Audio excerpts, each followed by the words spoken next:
असलेले जुने जाणते कार्यकर्ते ज्यांनी पक्ष सांभाळले गेले अनेक वर्ष, ज्यांच्या भरोश्यावर पक्ष वाढतो आहे आणि शिल्लक आहे, अशा लोकांना बाजूला सारून पक्ष पुढे जाईल का? हा खरा प्रश्न आहे. आणि या सगळ्यांसाठी गेली 20 वर्ष पक्षाची स्थिती कमकुवत असताना भक्कमपणे पक्षाला मजबूत करण्याचं काम त्या ठिकाणी मी केलेलं आहे. हे महाराष्ट्रातील आणि जिल्ह्यातील सर्व जनतेला ठाऊक आहे. अलीकडे झालेल्या नगर परिषदेमध्ये मी जीव ओतून काम केलं. नगण्य असा सहभाग खासदारांचा त्या ठिकाणी होता. म्हणजे तिथल्या आमदार खासदारांना माहित आहे, आपल्या जनतेला माहित आहे. त्यामुळे त्यानंतर जे काय नगराध्यक्ष झाले, उपनगराध्यक्ष झाले, हे सर्व त्यावेळेस आलं तर आम्ही विचार विनिमय करून मी जरी मेहनत केली असती तरी हे केलं. याही निवडणुकीमध्ये जवळपास 60 जागेपर्यंत आमच्या दोघांच्या सह्यानंतरच एबी फॉर्म वितरित झाला. त्यांनी सही केली, माझी सही झाली आणि प्रदेशाध्यक्षांचा आदेश होता की जिल्ह्यातील दोनही नेत्यांच्या संमतीनेच उमेदवारींचं वाटप झालं पाहिजे. आणि जवळपास 60 जागेवर दोघांनी सही करून आम्ही उमेदवार ठरवले.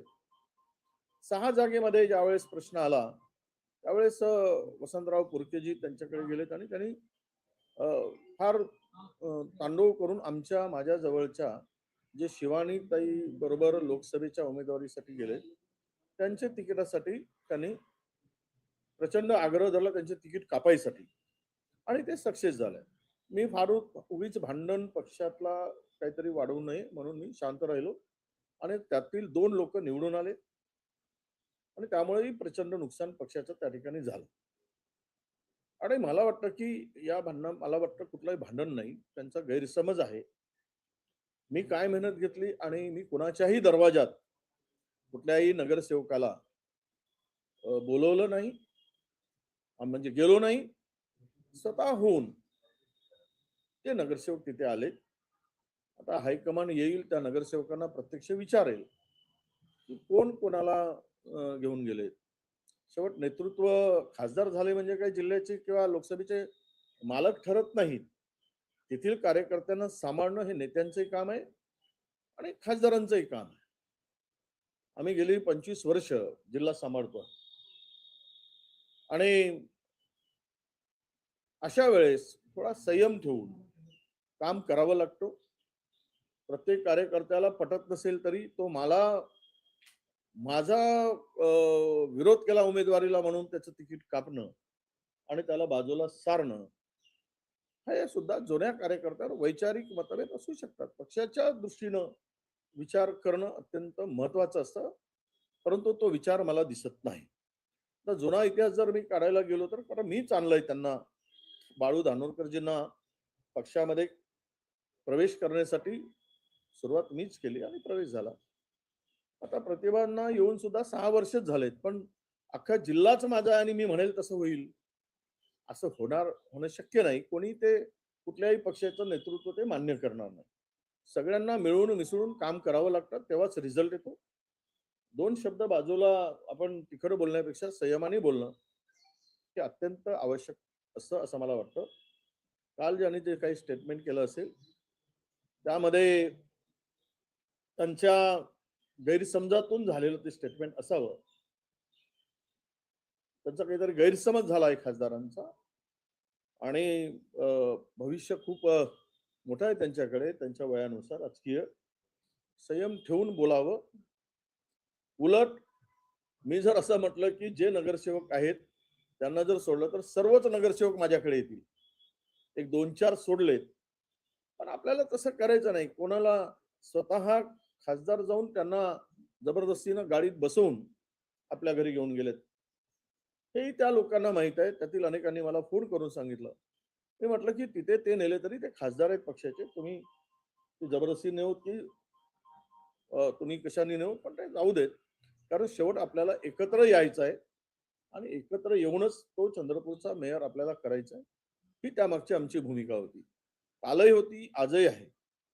आणि मला वाटतं तो गैरसमज काही झाला असेल तर तो दूर करू.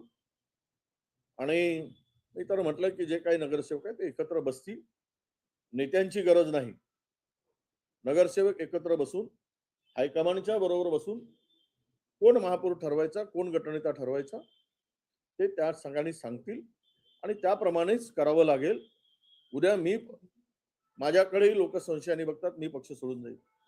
त्यांच्याकडेही लोक संशयाने बघतायत, ते पक्ष सोडून जाईल.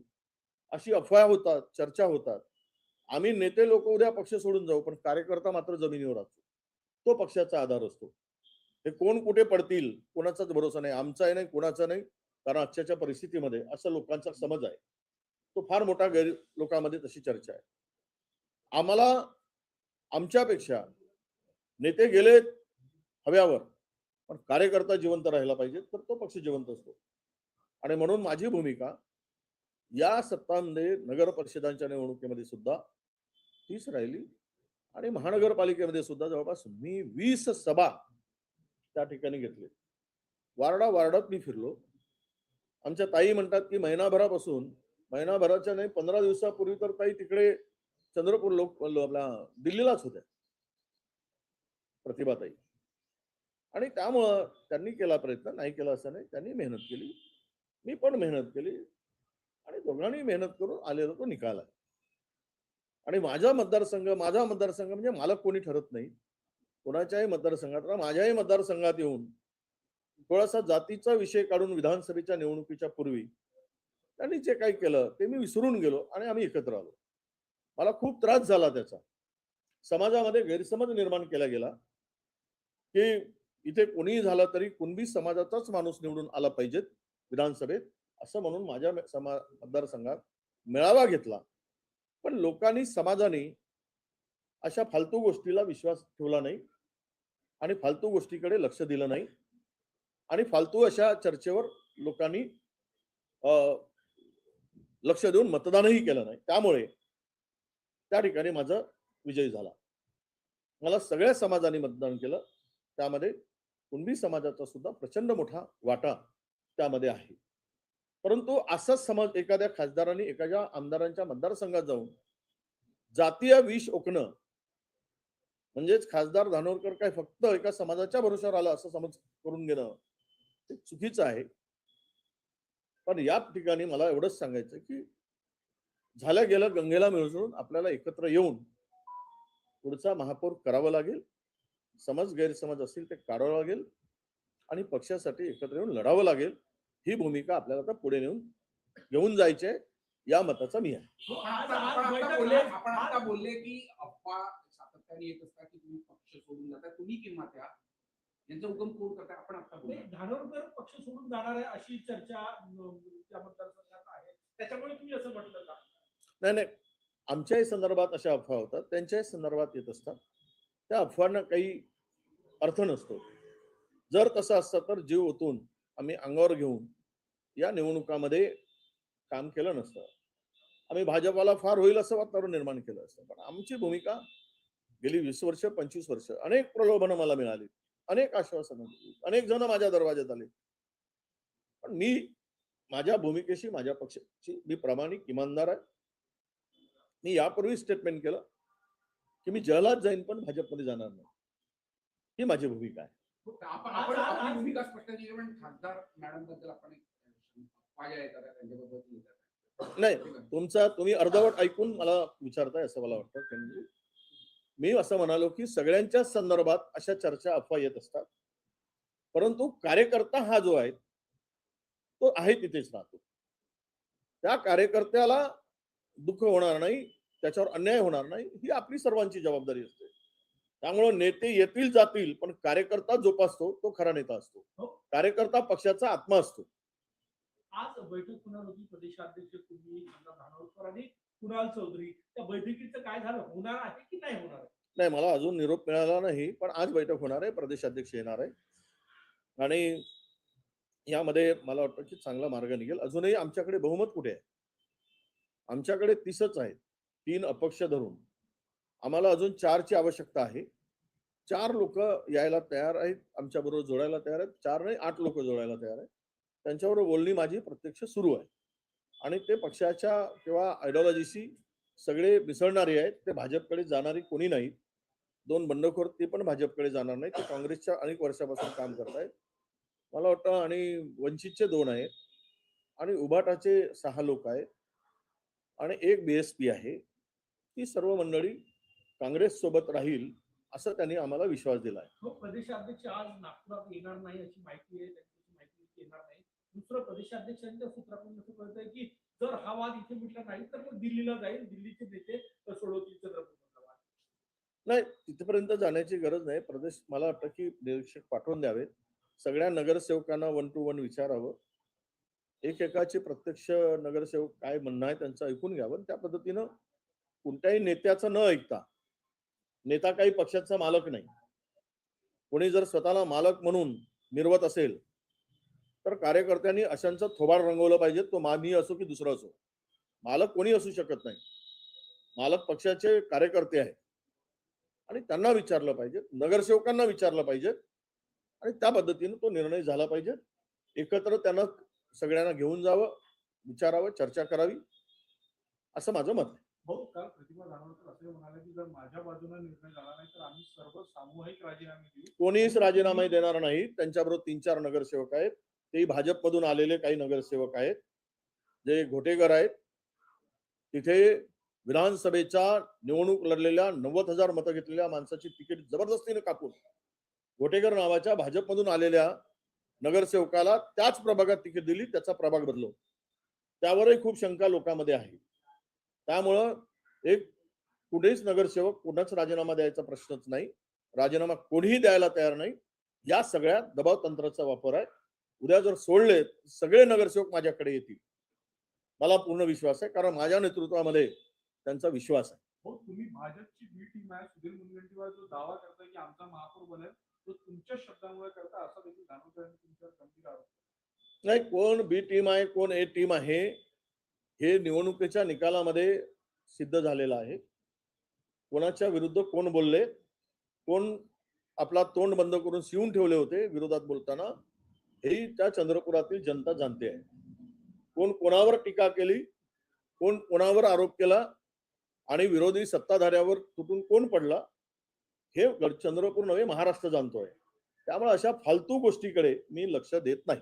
त्यांचं म्हणणं आहे की तुम्ही ब्रह्मपुरीचा मतदारसंघ गडचिरोली येतो, त्यामुळे चंद्रपूरमध्ये तुम्ही हस्तक्षेप करू नका. जर तुम्हाला तिथं हस्तक्षेप माझी लोकसभेची उमेदवारी डिक्लेअर झाली होती.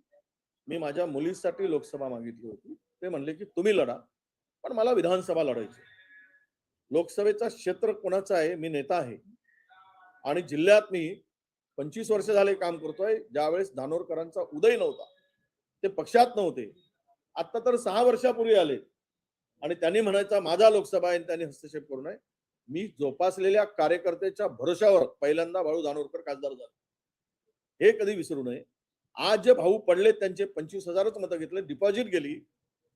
त्यावरून समजून घ्यायला पाहिजे की जनतेचा कल कोणत्या बाजूला आहे. ते असंही म्हणाले की जर का तुमचा पक्ष आमची दखल घेणार नाही तर आम्ही सामूहिक राजीनामा देऊ. मी झालं ना, विचारलं ना, कसं उत्तर दिलं ना. किशोर जोरगेवार तुमचे 10 नगरसेवक आमच्या संपर्कात आहेत असं बोलतो.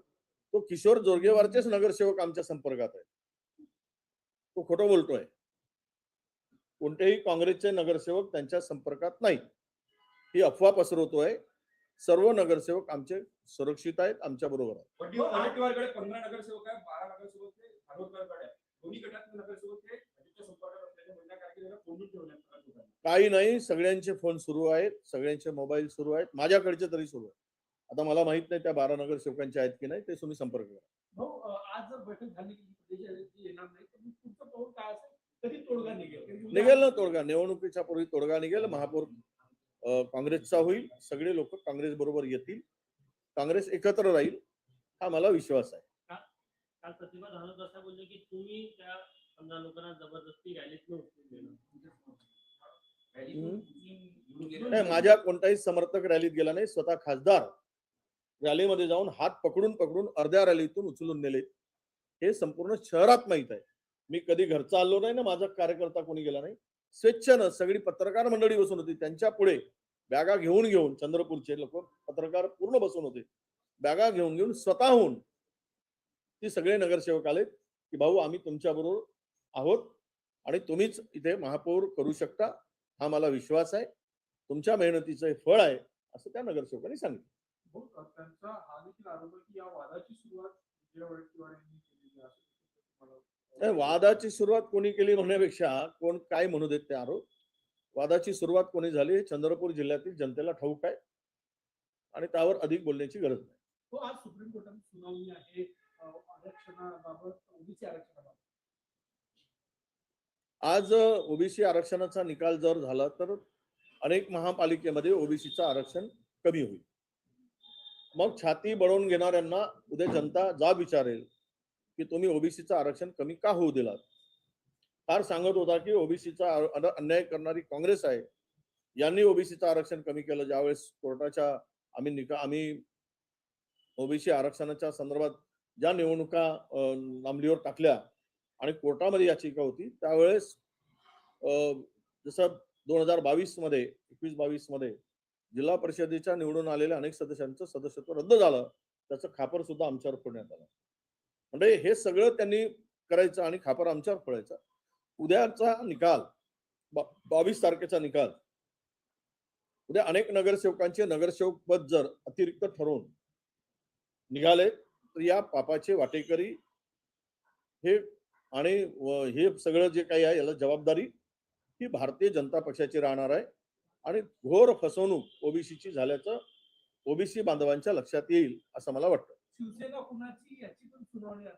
राष्ट्रवादी राष्ट्रवादी कॉमन. मला वाटतं की आता मुंबई महानगरपालिकेच्या निवडणुका आहेत. निवडणुका आले की कोर्टामध्ये अंतिम सुनावणी सुरू होते आणि निवडणुका संपले की थंड बस्त्यात पडताय असा अनेकांचा लोकांचा समज आहे. त्यामुळे सुप्रीम कोर्टांच्याकडनं अपेक्षा आहेत आमच्या आणि कोर्टांना विनंती आहे की काय एकदाचा निर्णय घेऊन टाका, कुणाचा पक्ष आहे ते ठरवून टाका. पण आता तारीख पे तारीख जी झाली त्यामुळे लोकांमध्ये याही वेळेस काही निकाल लागेल अशा प्रकारची शंका लागणार नाही आणि हे पुढे तारीख जाईल अशी शंका आहे. शेवट सर्वोच्च न्यायालयाचा तो अधिकार आहे, तो निर्णय त्यांना घ्यायचा आहे, पण लवकरात लवकर निर्णय व्हावा ही जनतेची भावना आहे.